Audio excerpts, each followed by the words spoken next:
የሸዋል 6 ቀናትን ጾም የሚመለከቱ ነጥቦች። ከሸዋል 6 ቀናትን መጾም ፋይዳው ምንድነው? መልስ ነብዩ ሰለላሁ ዐለይሂ ወሰለም እንዲህ ብለዋል። ረመዳንን ጾሞ ከዚያም ከሸዋል 6 ያስከተለው ዓመት የጾመ ነው። 1160 አሰላሙ አለይኩም ወራህመቱላሂ ወበረካቱ። ወድ የተበረከቱና ከኔ ጋር አልሐምዱሊላህ ለሐዘን ሰማይ ኢድል ሙባረክ አለይኩም ሰላም ለአመል ከተማ ተሰማለው እንደተለመደው በአዲስ ራስ በሚል ነገራት ላይ እናንተ ሰብስክራይብ አድርጉ ደወሏንም ተጫኑ። ኢንሻአላህ የሸዋል 6 ቀናት ጾም የሚመለከቱ ነጥቦች።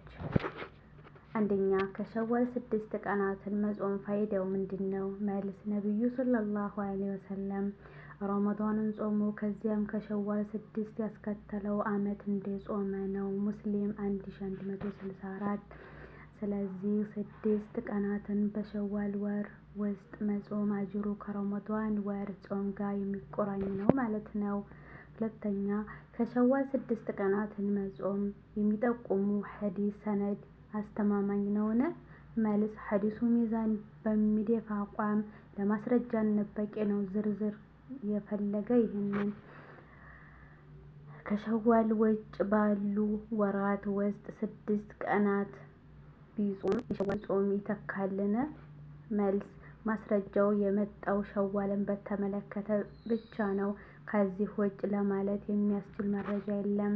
አራተኛ አከታትሎ ነው ወይንስ አፈራርቆ ነው የሚጾሙት? መልስ በሸዋል ወር ውስጥ እስከሆነ ድረስ አከታትሎ የሚሆን አፈራርቆ ቀጥታ ሀይባልና በፈለገው መልኩ መጾም ይችላል። ጾም ሸዋል አንድ መጀመር ይቻላልን? መልስ ሸዋል አንድ ነው። በኢድ ቀን መጾም ደግሞ አይፈቀድም። ሸዋል መጾም ይችላልን?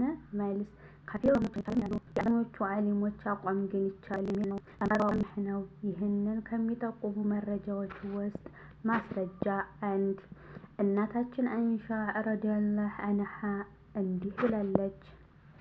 ከረመዳን ያልጾምኩት ጾም ይኖርብኝ ነበር ሸዕባን እንጂ ቀዷኡን መውጣት አልችልም።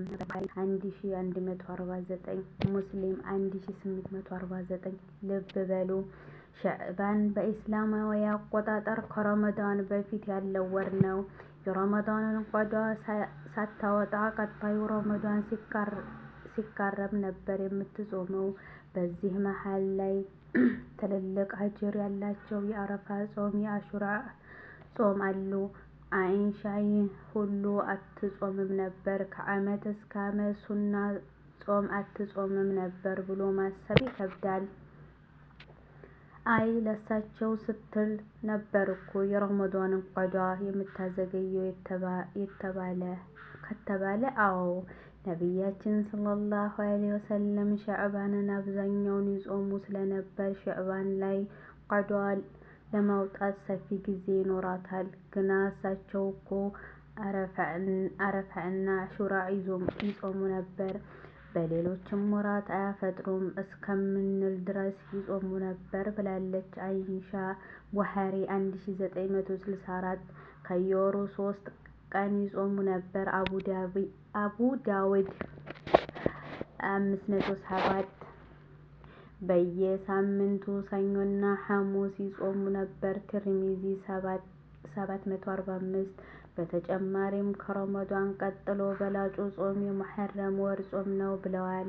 1163 በየወሩ አያመል ቢድ ማለትም 13ኛ፣ 14ኛ፣ 15ኛ ቀናትን መጾምንም አዘዋል። ነሳኢ 7222 ትርሚዚ 761 ይህ ሁሉ ከመሆኑ ጋር የረመዳን ቀዷ እስከ ሸዕባን ድረስ የምታዘገይበት አንዱ ምክንያት ቀጣይ ረመዳን እስካልገባ ድረስ ማዘግየት ስለሚቻል ነው እንጂ በዚህ ሁሉ መሃልም መጾም ትችል ነበር። ማስረጃ 2 የረመዳንን ቀዷ ወሩ እንዳለቀ ወዲያውኑ አከታትሎ መጾም ግዴታ አይደለም። ይህ የብዙኃን አቋም ነው። ቀጣይ ረመዳን ካልገባ ይቻላል ወዲያውኑና አከታትሎ መፈጸም ግዴታ ካልሆነ ደግሞ ግዴታ ያልሆኑ ጾሞችን በመሃል የተከለከለ አይሆንም። ይህ እንዲህ ቀዷ ያለበት ሰው በላጭ አፈጻጸም ቀድሞ ቀዷን መጾም ከዚህ ሸዋልን 6 ማስከተል ከመሆኑ ጋር ነው። ነገር ግን በወር አበባ ወይም በሌላ ምክንያት በርከት ያለ ቀዷ ያለ ከሆነ ሸዋልን ለመጾም በቂ ጊዜ ላይኖር ይችላል፣ ወይም የጾሙ ጊዜ በመደራረቡ ሊከብድ ይችላል። በዚህና መሰል ሁኔታ ላይ ላለ አካል ሸዋልን የመጾም ሰው ያስቀድምና ቀዷውን አረፍ ብሎ ቆይ ብሎ የሚከለክለው ግልጽ ማስረጃ የለም። ብዥታዎች የግዴታ ጾምን ቀዷ ሳይጾሙ ሱና ጾም መጾም አይቻልም የሚሉ ኃይሎች ያሉ ገልጫለሁ። ከሚጠቅሳቸው ማስረጃዎች ውስጥ አንዱ መግቢያዬ ላይ የጠቀስኩት ረመዳን ጾሙ ጊዜ ከሸዋል 6 ያስከተለው ዓመት እንደጾመ ነው የሚለው ሐዲስ ነው። ማስረጃ የሚያደርጉበት አግባብ ይጠቀሳል። አንድ ሙሉ ረመዳን ጾሙ ከዚያም ከሸዋል 6ን ያስከተለ ነው የሚል ነው። ይህ ግን አብዛኛው ሙስሊም ረመዳንን ሙሉውን ስለሚጾም በዚህ መልኩ ተገለጸ እንጂ በተጨባጭ ሸሪዓዊ ምክንያት ሙሉውን ያልጾመ ሰው ከጠቀሰው አጅር ውጭ ይሆናል ማለት አይደለም። ለምሳሌ ያህል ነቢያችን ሰለላሁ ዐለይሂ ወሰለም ረመዳንን አምኖና አጅሩን አስቦ የጾመ ሰው ያለፈው ወንጀሉ ይማርለታል ብለዋል። ይህ ማለት ግን በወር አበባ ምክንያት ሙሉውን ያልጾመች ሴት ይህን አጅር አታገኝም ማለት አይደለም። ሁለተኛ ማስረጃ የሚያደርጉት ተከታዩን ሐዲስ ነው። በእሱ ላይ ቀዷ ያላወጣው የረመዳን ጾም እያለበት ረመዳን የደረሰበት ሰው አላህ አይቀበለውም። በእሱ ላይ ቀዷ ያላወጣው የረመዳን ጾም እያለበት ግዴታ ያልሆነ ጾም የጾመ ሰው ቀዷውን እስከሚጾም ድረስ ተቀባይነት አይቀበለውም። ሙሰነድ አሕመድ 8606 መልስ ዱዒፍ ነው። አልኢላል ኢብኑ አቢ ሐቲም 768 ሶስተኛው የሚጠቀሰው እንዲህ የሚል ነው። አንድ ሰው የረመዳን ቀዷ አለብኝ ከመሆኑም ጋር 10ሩን ትርፍ ጾም ልጾም ፈልጌ ነበር ሲል አቡ ሁረይራ ረዲየላሁ ዐንሁ አይሆንም፣ ይልቁንም በአላህ ሐቅ ጀምር፣ እሱ ቀዷ አውጣ፣ ከዚያ በኋላ የፈለገውን ትርፍ ጾም ይጾም አሉ። ሙሰነፍ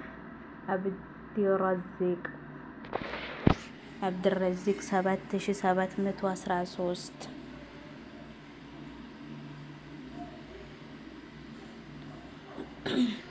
መልስ ግንዛቤው ላይ የተለያዩ ሀሳቦች ከመሰንዘራቸው ጋር ቀጥታውን ስንወስድ ከአይሻ ሐዲስ ጋር የሚቃረን ነው።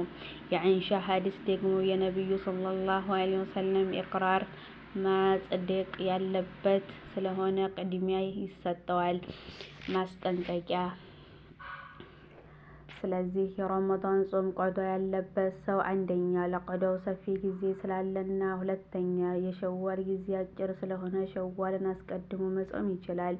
ይህንን ነጥብ ዘለግ አድርጌ መዳሰስ የፈለኩት ሸዋል ቢያልፍም እንኳ ቀዷውን ሳይጾሙ የሸዋልን 6 ቀናት መጾም አይቻልም የሚሉ ዑለሞችን ፈትዋ ነጥለው ትኩረት የሚሰጡ ስላሉ ነው።